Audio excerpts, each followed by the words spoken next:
Every once in a while, leftists will slip up and tell us what they really think about America. In a recent interview, New York's new socialist it girl gripes that older Democrats in Congress aren't doing more to support a new crop of progressive candidates. A lot of these folks were in their political heyday in third way 90s politics. I think that politically, this upper middle class is probably more moderate, but that upper middle class doesn't exist anymore in America. You know, their heyday was in the 90s when kids had Furbies and parents, you had soccer moms with 2 vans and stuff Furbies and 2 vans. Yeah. That's a dream. That's not America anymore. That's not America anymore. She said 7 times in that little 5 times in 2 sentences, I believe, something like that. I'm almost running out of fingers. As if she knows all of America from her loft in Queens.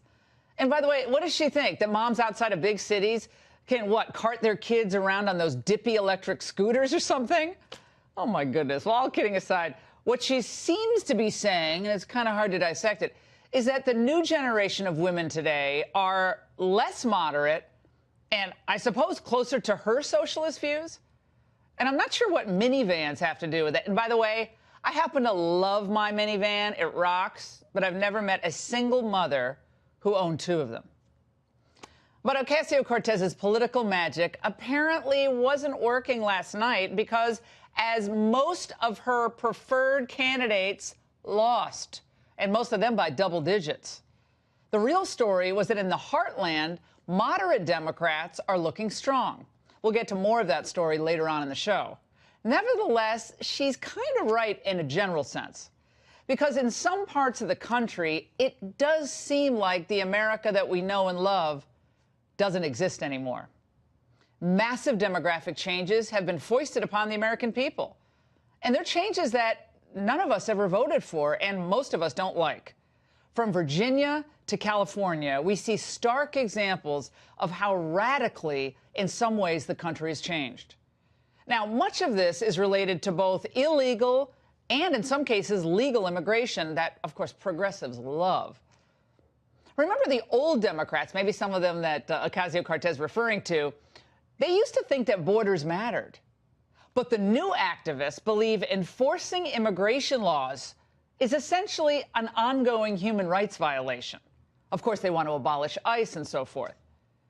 Well, today we were reminded again of why our law has to be enforced, borders strengthened, and the wall built, loopholes closed, and sanctuary city policies ended once and for all. Check out what happened courtesy of Philadelphia's refusal to cooperate with ICE detainers. In May of 2009, Juan Ramon Vasquez, a citizen of Honduras, was deported from the United States. Just 5 years later, in March 2014, ICE officers found out that Vasquez was back in the U.S. and was in custody with the Philadelphia Department of Prisons. Philadelphia, however, refused to comply with an ICE detainer request, so Vasquez was instead released from custody.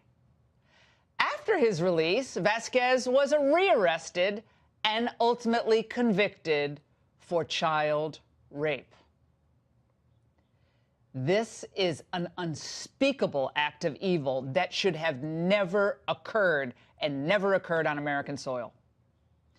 Remember when the current mayor of Philly did this after a judge ruled in favor of his city's sanctuary status? A sanctuary city, yeah.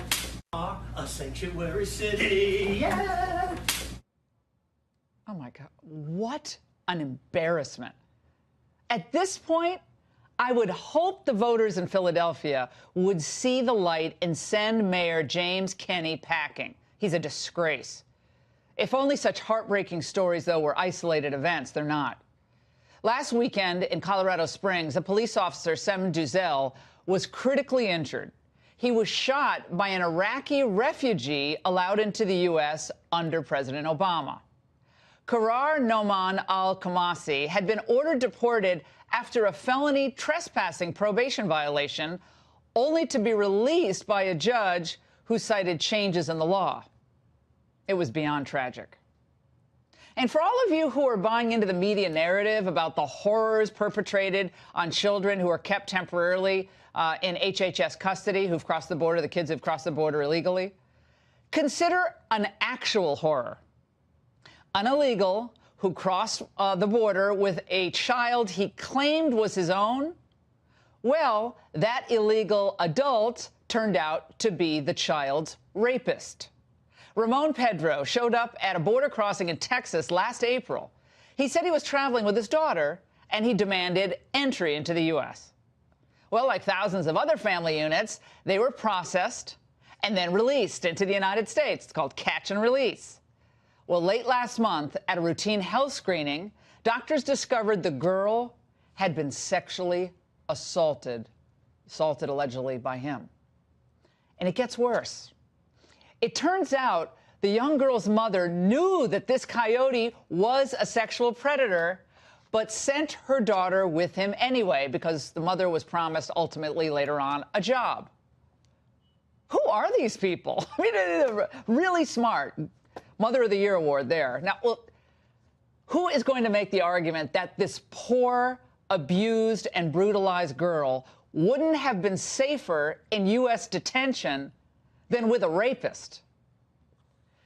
And on my radio show today, I received this call from Travis from Nevada, who told of his own personal loss at the hands, again, of an illegal alien. My brother in April was killed by an illegal alien while he and his son and his girlfriend were out on a planned bike ride. His son was 9 years old, and oh my God, doing 60 miles an hour on a side street and hit him on his bicycle. The district attorney has said that he, confirmed that he isn't illegal. And was there a lot of news coverage? I didn't see any news coverage of this story, and I track all these stories. No, not at all. Not at all. He's right. It's something the president, by the way, pointed out just a few months ago. The media doesn't talk about the American families permanently separated from their loved ones because Democrat policies release violent criminals into our communities. And if you're under the impression that these illegal crossings are somehow slowing down, well, new data released in the last 24 hours tells a very different story. Border Patrol apprehensions at the southwest border rose more than 70% year over year. Agents apprehended 31,303 people in July, up from 18,187 a year ago. And while it's good that they're being apprehended, we should, be a little bit alarmed, don't you think? That they feel like they're entitled to keep coming across the border. And by the way, there were 3,938 unaccompanied children apprehended last month. That's up from 2,475 a year ago, with another 9,258 families apprehended. That was up from 3,389 last July. Now, I know those are numbers, but we have to. These are our people, a lot of people. It's a lot that this country has to process, and ultimately, most of them are released. And what about those who come here on valid visas? Well, guess what? More than 600,000 of those who came on visas overstayed them in 2017. This is another completely absurd scenario. Everyone is gaming the system. Now, this is a sure way, over time, to remake and reshape America. This is exactly what socialists like Ocasio-Cortez want, eventually diluting and overwhelming your vote with the votes of others who aren't, let's face it, too big on Adam Smith and the Federalist Papers. And as for those minivan driving women from the 1990s, well, newsflash, Alexandria, most of them are still alive and they vote. And I bet most of them don't like the lawlessness at the border and the crime it brings into our country. I have to believe that most American women are smarter than to fall into the socialism open borders trap. It's clear that we need a reset on the entire issue of immigration, illegal and legal. It's time that the president gives a formal address to the nation, preferably one from the Oval Office. He should lay out his agenda and the cost to the nation of not pursuing it. As he said before, merit-based legal immigration is fantastic, but what we have now is a complete farce, and we're all paying for it. Some, as you saw with those examples, more than others. The president can be so persuasive. So give us the whole truth, Mr. President, the good, the bad, and yes, the uncomfortable.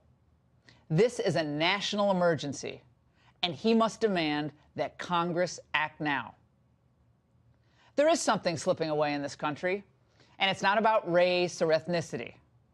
It's what was once a common understanding by both parties, that American citizenship is a privilege, and one that at a minimum requires respect for the rule of law and loyalty to our Constitution.